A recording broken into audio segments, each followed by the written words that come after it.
ভিডিওটা মনোযোগ সহকারে দেখবেন, আশা করি ভালো লাগবে। কি হয়েছে তোমার? পরিণীতা, আমি স্বপ্নে দেখলাম একটা শক্ত লোহার মুখোশের মধ্যে আমি বন্দি। আমি কিছুতেই সেটা খুলতে পারছি না। আমার অনেক কষ্ট হচ্ছে। মহারাজ মুখোশ মানবের কাছে গেলেন। রাজপুত্র অনেক কিছু বলতে চাইল, কিন্তু মুখোশের ভারে কিছু রাজার কানে গেল না। শান্ত হও, কেন এমন করছো? তোমার কি কিছু লাগবে? কি চাও তুমি? কিন্তু রাজপুত্র কিছু বলতে মুখোশ মানবের রহস্য কি? আমার কুমার আর পরিণীতাকে বলে দেওয়া উচিত, কিন্তু সব জানলে কি আমার পুত্র আর রাজবধূ আমাকে ভুল বুঝবে? আমি কি করব? কিন্তু যে কুমার তার বোনকে এতটুকু পছন্দ করতো না, সে কেন তাকে প্রাসাদে নিয়ে আসবে? আর আমার মুখোশ মানব, সে কেন এমন করছে? ও তো এমনিতে অনেক শান্ত। ওদিকে পরিণীতাকে নিয়ে রাজগুরু তার কক্ষে কথা বলছেন। আমি যে তোমাকে কি বলে সবটা বুঝিয়ে বলবো আমি ঠিক বুঝতে পারছি না। রাজবধূ, তুমি বুদ্ধিমতী, অত্যন্ত শান্ত স্বভাবের। আমার কথাগুলো বলার মতো তোমার চেয়ে যোগ্য আর কেউ নেই। কি হয়েছে রাজগুরু মশাই? আপনি দয়া করে আমাকে সবটা বুঝিয়ে বলুন। আমাদের পুরনো মন্ত্রীকে দেখা গেছে পশ্চিমের জঙ্গলে। সে কেমন করে ফিরে এলো আমি সেটা বুঝতে পারছি না। তবে রাজ্যের বিপদ, শেষ করে মহারাজা যুবরাজের, একজন নারী আর একজন পুরুষ তাদের ক্ষতি করার চেষ্টা করবে। পুরুষটিকে আমার ধ্যানের মাধ্যমে আমি চিনতে পেরেছি, কিন্তু নারীটি কে তা আমার বোধগম্য হচ্ছে না। রাজপুত্রের কি তবে প্রাণের ঝুঁকি আছে? ওকে কিছু আন্দাজ করতে পেরেছে? আমি রাজপুত্রের এমন আচরণ কখনো দেখিনি। প্রাসাদে এমন অনেক কিছু ঘটেছে যা ইতিপূর্বে কখনো ঘটেনি। রাজকন্যা ভালোবেসে বিয়ে করলেন উজান নগরের জমিদার পুত্রকে, কিন্তু সেই বিয়ে সুখের ছিল না। জমিদার পুত্র ছিল ভীষণ লোভী, তার নজর ছিল সিংহাসনে। এটা নিয়ে রাজকুমার আর সুপ্রিয়ার সম্পর্কের ভাঙন ধরেছিল। একদিন হঠাৎ আগুন লেগে সব কিছু শেষ হয়ে যায়, কিন্তু তারপরেও রাজকন্যা প্রাসাদে ফেরে না। আজ এমন কি হলো যে রাজপুত্র তাকে এনে প্রাসাদে ঠাঁই দিল? আমি তো এই রাজপুত্রকে চিনতে পারছি না রাজবধূ। শান্ত হন রাজগুরু মশাই, হয়তো ভাই বোনের সব অভিমানের অবসান হয়েছে। যেখানে কেউ জানতো না রাজকন্যা বেঁচে আছেন কিনা, সেখানে রাজপুত্র এক মুহূর্তে তাকে নিয়ে ফিরে এলেন, আর রাজকন্যাও এত বছর পর বাধ্য মেয়ের মতো ফিরে এলো। ওদিকে রাজপুত্রের পছন্দ চলাফেরা সব শেখাতে ব্যস্ত রাজকন্যা সুপ্রিয়া। আমি তো মুখোশের আড়ালে বন্দি ছিলাম, আমাকে কেন বের করে আনলে? কত কত নিয়ম তোমাদের, রাজা এটা করে না ওটা করে, কেন এমন করছো আমার সাথে? আহ, বলেছি না কোনো প্রশ্ন নয়, তোমাকে সে সব ফিরিয়ে দেব, যা তোমার অধিকার। আমি এখন চলি। কিন্তু মুখোশ মানব কি করবে কিছুই বুঝতে পারছে না। একদিকে পরিণীতা, অন্যদিকে রাজ্য। সে ভাবতে ভাবতে মহারাজের কাছে এলো। কি হয়েছে কুমার, তুমি এত রাতে? পিতা, আমি তো যুবরাজ, কিছু কিছু ব্যাপারে আমারও তো নিশ্চয় সিদ্ধান্ত নেওয়ার অধিকার আছে। হ্যাঁ যুবরাজ, তুমি তা নিতেই পারো, কিন্তু কি ব্যাপারে সিদ্ধান্ত?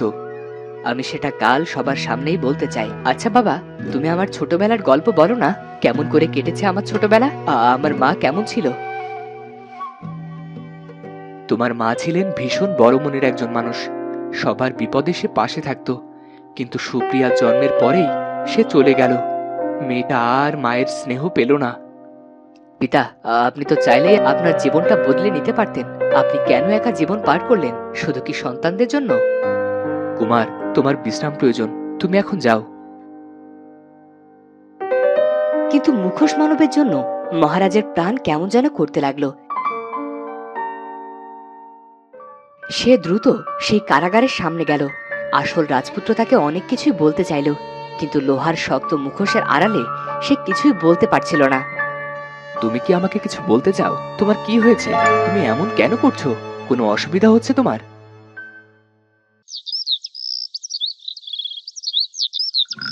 পরদিন রাজসভায় গেলেন নকল যুবরাজ। সবাই তার আচরণে বেশ অবাক হলো। আজ থেকে পাতাল কারাগারে আর মুখোশ মানব বন্দী থাকবে না। তার সেবা করতে রাজকোষ ফাঁকা হয়ে যাচ্ছে, তাই আমি তাকে ফাঁসি দিতে চাই। আর কেউ আমার অনুমতি ছাড়া পাতাল কারাগারে যেতে পারবে না। এসব কথার মানে কি কুমার? আমার আমল থেকে বন্দী ওই মুখোশ মানব, তুমি কি আমার নিয়মের অন্যথা করতে চাইছো? মহারাজ যখন কথা বলে তখন সবাই চুপ থাকে, এটাই তো নিয়ম বাবা। কিন্তু যুবরাজ, রাজগুরুর কথা তো সবাই মেনে নেয়। আমার কথা এখনো শেষ হয়নি। পুরনো মন্ত্রী আবারও তার মন্ত্রিত্ব ফিরে পাবে, আর রাজকন্যা সুপ্রিয়ার কাছে তার পুত্র আমিরচাঁদকে নিয়ে আসার ব্যবস্থা করা হোক। মুখোশ মানব তো নিরীহ, তাকে কেন ফাঁসির আদেশ দেওয়া হলো আমি জানতে চাই যুবরাজ। আমার সিদ্ধান্ত কারো পছন্দ না হলে সে এখনই রাজসভা ত্যাগ করতে পারে। আর হ্যাঁ, খাজাঞ্চিকে ডাকুন, আমার এখনই কিছু মোহর প্রয়োজন, আমি একটু ভ্রমণে যেতে চাই। রাজবধূকে সাথে নিয়ে? না, আমি একাই যেতে চাই, আর সবার আশা করি কোনো আপত্তি নেই। কিন্তু মহারাজা রাজগুরু সেখান থেকে চলে গেলেন। রাজসভার খবর পৌঁছে গেল অন্দরমহলে। এসব কি শুনছি রাজবধূ? রাজপুত্র তো একাই ভ্রমণে যাবেন বলে ঘোষণা দিয়েছেন, আর মুখোশ মানবকে নাকি তিনি ফাঁসি দেবেন, তাও রাজসভায়, সবার সামনে। কি বলছো? আমাকে রেখে তো রাজপুত্র কোথাও যান না। তাছাড়া এত বড় একটা সিদ্ধান্ত নিলেন, আমি কিছুই জানতে পারলাম না। রাজপুত্রের এমন আচরণে মহারাজ আর রাজগুরু অনেক দুঃখ পেয়েছেন। আরো কি হয়েছে জানেন? রাজকন্যার ছেলেকে আনা হবে রাজবাড়িতে, পুরনো মন্ত্রীকেও নাকি আবার বহাল করা হবে। আমার যদিও রাজসভা নিয়ে রাজপুত্রের সাথে কথা বলা উচিত নয়, তবুও আমি তার সাথে কথা বলবো। তখন পরিণীতা গেল রাজপুত্রের যমজ ভাই মুখোশ মানবের সাথে কথা বলতে। রাজপুত্র, তুমি ভ্রমণে যাবে, সে যেতেই পারো, তবে আমি তার কিছুই জানি না। আমাকে তোমার সিদ্ধান্ত জানতে হয় দাসীর কাছ থেকে। তাছাড়া মুখোশ মানব তো কারোর কোনো ক্ষতি করেনি, ও থাক না ওর মতো। তুমি তো একটা সাধারণ প্রাণীকেও আঘাত করতে চাও না, সেখানে একটা জলজ্যান্ত প্রাণ। রাজা কি করবে না করবে তার সিদ্ধান্ত কি কোনো স্ত্রীলোকের কথাই করবে? আমার কথার অমত পোষণ করলে রাজআজ্ঞা না মানার অপরাধে কারাগারে পাঠিয়ে দেব। কি, তুমি আমাকে কারাগারে বন্দি করবে? এত অধঃপতন তোমার হলো কেমন করে? শুনলাম রাজকোষ থেকেও বিপুল অর্থ নেওয়ার জন্য খাজাঞ্চিকে ডেকেছো। কি হবে এত অর্থ? তোমার কোনো কথার জবাব দিতে আমি বাধ্য নই। যাও, তোমার নিজের কাজে যাও। তখন সেখানে এলো রাজকন্যা সুপ্রিয়া। ভাইয়া, আমিরচাঁদকে তো এখনো কেউ নিয়ে এলো না। মন্ত্রীমশাই ওকে নিয়ে আসবে, তুমি একদম ভেবো না। রাজবধূ, তুমি এখানে কি করছো? নাকি ঘরের ননদ এসেছে বলে বড্ড গা জ্বালা করছে? ননদকে তো জানার সুযোগই হলো না। এমনকি রাজপুত্রের কোনো বোন আছে, আমি তো সেটাও জানতাম না। তা জানবে কি করে? কোনো দায়িত্বই তো যথাযথ পালন করতেই পারো না। রাজকন্যা সুপ্রিয়া, তোমার কথা বলা শেষ হলে তুমি এখন আসতে পারো। রাজপুত্রের সাথে আমার কিছু কথা আছে। কি বলতে চাও? কোনো কথা নয় ভাইয়া, আমাদের প্রধান ফটকে যাওয়া উচিত। এতক্ষণে আমার পুত্র আসার সময় হয়ে গেছে। ও হ্যাঁ, এসো।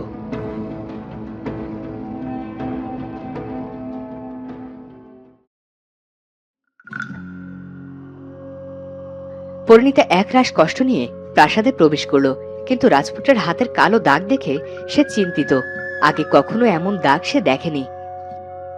আমার মনের ভুল নয় তো? রাজপুত্রের হাতে ওই দাগটা এলো কেমন করে? আমাকে জানতে হবে। কিন্তু রাজপুত্রের এ কি হলো? সে কেন আমাকে সহ্য করতে পারছে না? ওদিকে রাজকন্যা ভীষণ রেগে গেছে। তোমার ওর সামনে নিজেকে প্রমাণ করার কোনো দরকার নেই। আর ও ডাকলে কাজের বাহানা বানাবে, ওর থেকে দূরে থাকবে। ঠিক আছে, তুমি যা বলবে তাই হবে। ওদিকে আরেক পুত্রের শোকে মহারাজা ভীষণ ভেঙে পড়েছেন। মহারাজ, আমরা চাইলেই মুখোশ মানবকে লুকিয়ে বনে রেখে আসতে পারি। তা হয় না রাজগুরু।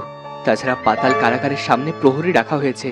পিতা হয়ে পুত্রের ফাঁসি কেমন করে মেনে নেব বলতে পারেন? ও তো জীবনে কিছুই পেল না, কিছু চায়ও না, তবুও কেন ওর ভাগ্যে বিধি এত কষ্ট রেখেছে?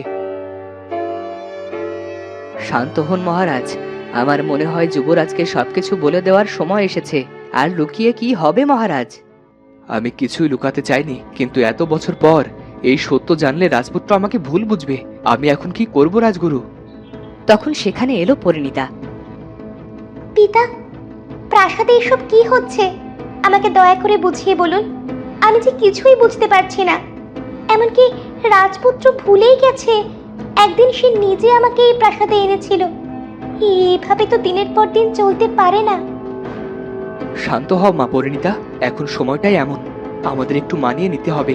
সদ্য রাজ সিংহাসনে বসেছে যুবরাজ, অনেক দায়িত্ব ওর উপর, সব ঠিক হয়ে যাবে। কিন্তু দায়িত্ব পালন মানে কি অবহেলা মহারাজ? তাছাড়া আমি এটা বুঝতে পারছি না, ওর যা বলার সব রাজকন্যা সুপ্রিয়াকেই কেন? আমি তো এই প্রাসাদের রাজবধূ। ওনার কি আমার সাথে কিছুই বলার নেই?